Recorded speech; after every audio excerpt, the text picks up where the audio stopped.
Memasuki libur Natal dan Tahun Baru, Korlantas Polri telah melakukan persiapan untuk kelancaran dan keselamatan dalam berlalu lintas. Saat ini, masih ada beberapa pekerjaan tol yang belum selesai dan sudah diantisipasi apabila terjadi kemacetan. Terkait evaluasi libur Lebaran yang lalu, rest area menjadi titik kemacetan. Korlantas Polri sudah mengantisipasi dan melakukan upaya-upaya serta koordinasi dalam pengelolaan untuk mengatur keluar masuk kendaraan ke rest area. Terkait kebijakan kontraflow dan one way, Korlantas Polri memiliki beberapa indikator untuk menerapkan strategi urai kemacetan. Di antaranya kendaraan melebihi dari 2.500 dalam 1 jam di jalur tol, maka akan diberlakukan kontraflow 1 jalur. Sementara bila melebihi 6.000 kendaraan diterapkan 2 jalur. Kementerian Perhubungan telah menyiapkan beberapa antisipasi pergerakan selama libur Nataru, di antaranya menambah armada angkutan darat, laut, dan udara. Dan dipastikan seluruh armada layak jalan dan dalam kondisi baik. Selain itu, koordinasi dengan beberapa pihak sudah dijalankan agar libur Natal dan Tahun Baru bisa lancar dan aman.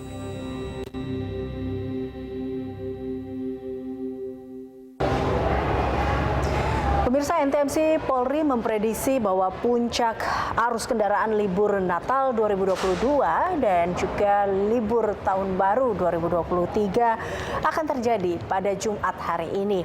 Dan sementara untuk puncak arus balik diprediksi terjadi pada Minggu 1 Januari 2023. Kita tahu bahwa puluhan juta orang akan melakukan perjalanan tentunya di baik darat, laut maupun udara.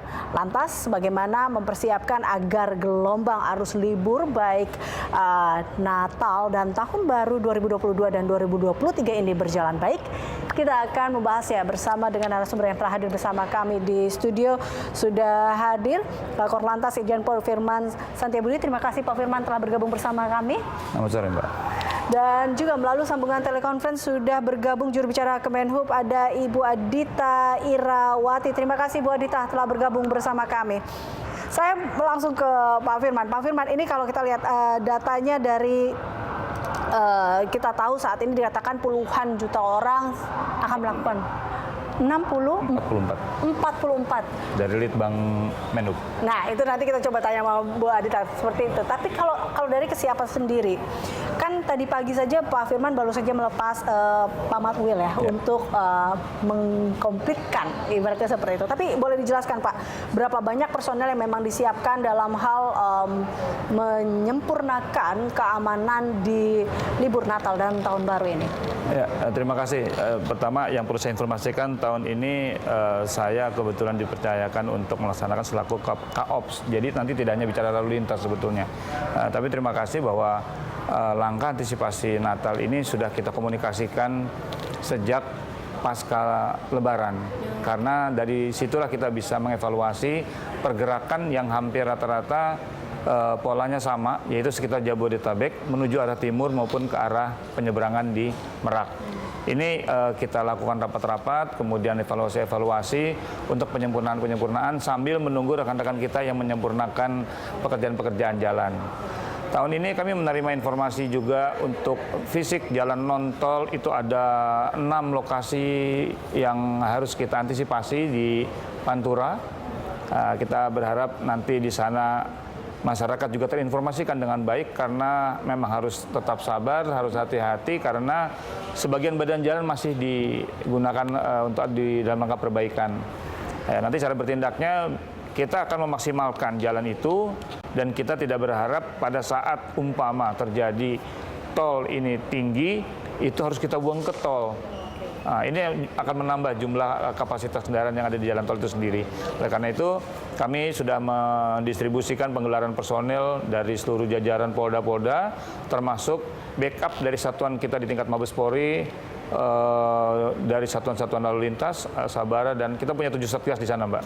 Itu untuk membantu masyarakat supaya bisa melaksanakan perjalanan ini dengan nyaman tentunya. Tapi Pak Firman, kalau kita lihat titik-titik yang memang akan menjadi fokus dalam antisipasi Nataru kali ini, tapi Anda melihat lokasi mana saja sih yang memang menjadi titik sebaran para personel dari keamanan ini? Ya, kami menitik beratkan atau memfokuskan pengamanan pada daerah-daerah yang memiliki potensi akan timbul kemacetan. Yang pertama yang bersifat bottleneck. Kilometer 48 di turunan MBZ itu bertemunya antara alur kendaraan yang dari atas jembatan dengan yang berada di jalan tol. Begitu juga lokasi-lokasi lain yang tidak seimbang antara besarnya ruas jalan yang digunakan dan konektif atau koneksi jalan berikutnya tidak sama. Saya katakan begini, Lebaran kemarin Cikampek itu masih 3x2, 3 ke arah timur, 3 ke arah barat. Di kilometer 72 ada Cipali, itu 2x2. Sekarang kita sudah dapat informasi Cikampek itu sudah 4x2, dengan Cipali masih 2x2. Ini yang saya katakan tadi, potensi bottleneck yang harus kita lakukan rekayasa sedemikian rupa. Jadi ilustrasinya gampang. Teman-teman kita di Jasa Marga, terima kasih, saya mengucapkan apresiasi, sudah memberikan link untuk data counting kendaraannya kepada kita untuk jumlah 5.500 per jam, itu kita sudah siap-siap untuk melakukan satu kontraflow di jalur B. Tapi jangan lupa, saya katakan tadi 4 dengan 1 tambah, sementara di sana masih 2. Tidak ada perubahan, ya masih 2. Berarti kita juga sudah harus menyiapkan Cipali untuk kita buka satu lajur dengan kontraflow. Tapi kalau begitu 5.000 ini padat atau ke atas, bisa bertambah 1 atau 2 lajur ke arah timur, Cipali sudah harus kita buat one way. Nah, inilah komunikasi yang penting bagi masyarakat yang ada di Cipali, yang sedang ada di rest area, kesiapan personil untuk menyiapkan jalur yang akan dilalui oleh alur kendaraan yang dari arah Cikampek menjadi sangat penting. Ya, jangan sampai ada masyarakat terjebak di rest area seperti tahun kemarin, tapi Lebaran tahun lalu bisa kita coba jadikan model barangkali. Oke, baik. Sebelum masuk ke situ, saya kembali dulu ke Ibu Adita. Bu Adita, tadi di awal dikatakan memang berdasarkan data yang dimiliki oleh Kemenhub, di mana kali ini ada 40, koreksi bila saya salah, di sini mungkin 44,1 juta orang. Tapi berapa sebenarnya, Bu, dari data Kemenhub sendiri terkait dengan berapa banyak pergerakan masyarakat kali ini dalam Nataru? Ya, Mbak Elisa. Jadi kami setiap ada high season ya istilahnya, baik itu mudik maupun Nataru, kami selalu melaksanakan survei ya untuk mengidentifikasi seberapa banyak pergerakan masyarakat yang akan melaksanakan perjalanan, baik itu menggunakan kendaraan pribadi maupun kendaraan umum. Dan untuk Nataru kali ini kami sudah melakukan survei, dapat dilihat bahwa angka mobilitas masyarakat ini seperti yang Mbak Elisa sampaikan memang betul mencapai kurang lebih 44,1 juta orang yang akan melakukan perjalanan atau sekitar 16,3% ya dari total penduduk Indonesia. Nah, kalau dilihat memang ini sesuai juga dengan concern dari kami semua di stakeholders transportasi, termasuk dari pihak kepolisian. Tadi Pak Kakor juga sudah sampaikan bahwa penggunaan kendaraan pribadi ini memang paling besar ya, mencakup 28,2% dari total yang akan melakukan perjalanan. Itu mobil pribadi, sementara sepeda motor itu 16,47%. Jadi ini satu hal yang memang cukup menantang ya bagi kita semua, karena juga berkaca dari pengalaman mudik, sama betul bahwa kendaraan pribadi baik itu roda 4 maupun roda 2 itu adalah yang digunakan paling tinggi oleh masyarakat kita. Untuk kendaraan umum hampir semuanya meningkat dari tahun 2021 ya, meskipun belum sebanyak 2019 itu saat kita belum memasuki masa pandemik ya. Jadi kalau dilihat memang peningkatan tertinggi itu ada pada angkutan laut angkutan laut ini naik sampai 156%.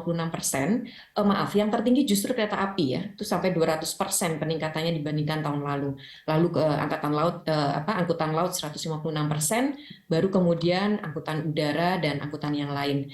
Jadi ini hal-hal yang perlu kami antisipasi sehingga dari awal sudah melakukan koordinasi bersama semua stakeholders, termasuk tentunya adalah pihak Kepolisian Republik Indonesia, untuk tadi memastikan bahwa pergerakan ini bisa kita kendalikan dan masyarakat bisa menikmati perjalanan yang selamat, aman, dan tentunya nyaman. Demikian, Mbak. Itu terkait dengan mengendalikan, apalagi kan kalau tadi dikatakan secara trennya ada peningkatan bila kita bandingkan dengan 2021.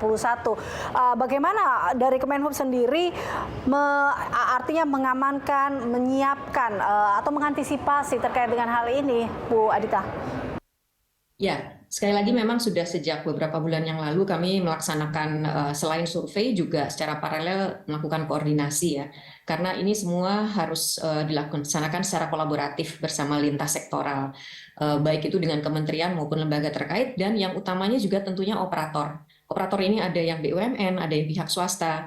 Jadi yang pertama tentunya memastikan kesiapan sarana dan prasarana ya Mbak ya. Baik itu kalau di udara misalnya bandara, kemudian juga pelabuhan, terminal, stasiun, kita pastikan semua sudah siap mengantisipasi lonjakan pergerakan penumpang.